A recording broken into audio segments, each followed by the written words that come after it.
We're not done talking about power yet. We still need to discuss who actually gets what they want, achieves their goals, scores the metaphoric basket. Power in application. We've already hit on a few important points about power. We can and should talk about power. It isn't something to sweep under the rug.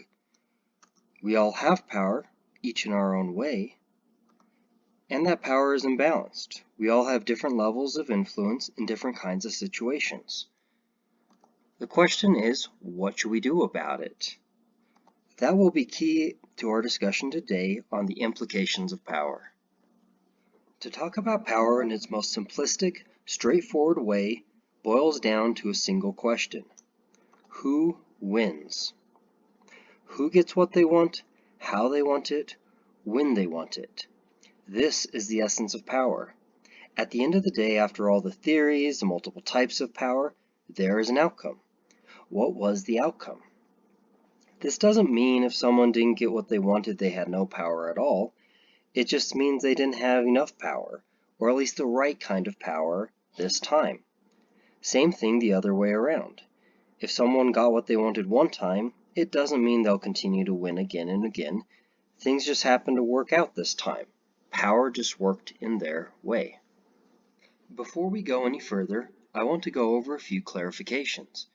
First of all, I don't want to pitch this as a zero-sum game, where someone must always win and someone must always lose. As public servants, our goal is to help as many people succeed as we can. Our goal is to provide services for everyone. We accomplish better results through compromise, collaboration, creativity, innovation, providing basic rights. All these and more are ways we increase the amount of power that exists and share it. We create better conditions, more resources, and increased efficiency. And there are still times where there are winners and losers. Disagreements and opposing viewpoints are healthy and natural. We as local government professionals do have our part to play in said contests and struggles. As bureaucrats, we administer the rules, whether creating them, interpreting them, or enforcing them. For example, speeding tickets. On the surface, it's simple enough. If you speed, you get a ticket. Speed even more, your ticket is even bigger. Different communities dictate where to set up speed traps, whether to go where there are complaints, try to find the spots with the most speeding, and or favor certain places like school zones. We decide on how much the tickets cost, how much we'll negotiate with violators if they go to court, and there's often an implicit or explicit expectation, such as 1 miles per hour over isn't worth pulling someone over. We also place the goalposts, how to score. We determine fees for different services, whether it's just the cost to administer them, or to charge more or less to encourage or dissuade people.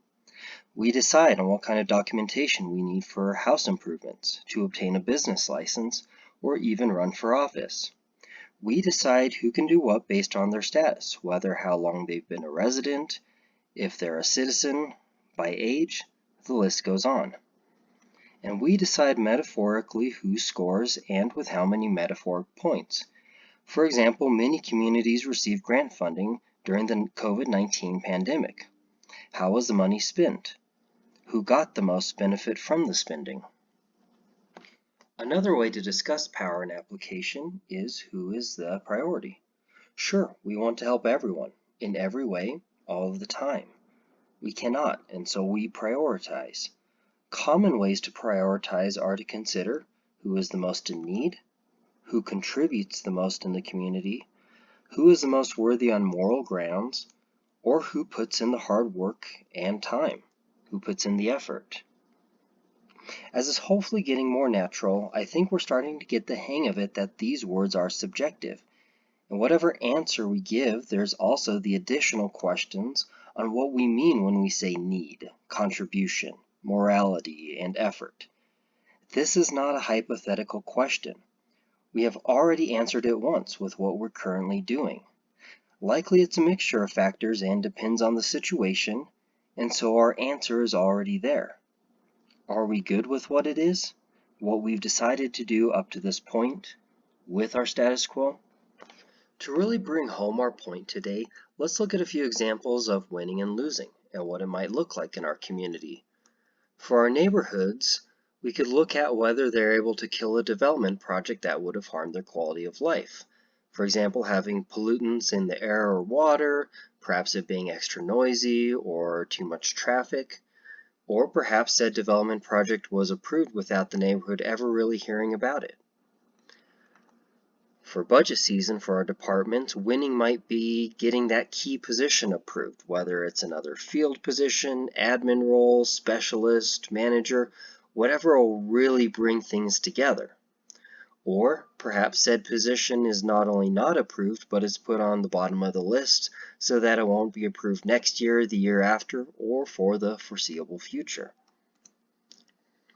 And for planning and strategizing, maybe winning is having our 2 to 3 priorities put into our master plan and then have it implemented in the years to come.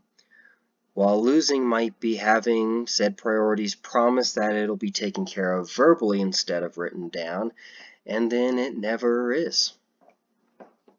To move on to a strong positive example, we look to the town of Hayden. They, in their own words, dedicated themselves to review every policy in the books with DEI in mind. Every policy, not just a few. For those unfamiliar with Hayden, it is one of our mountain communities with a population rounded up to about 2,000 people. If they can dedicate themselves to this task, I do not accept that it is too much for other communities, only that, as we've mentioned, it's not a priority.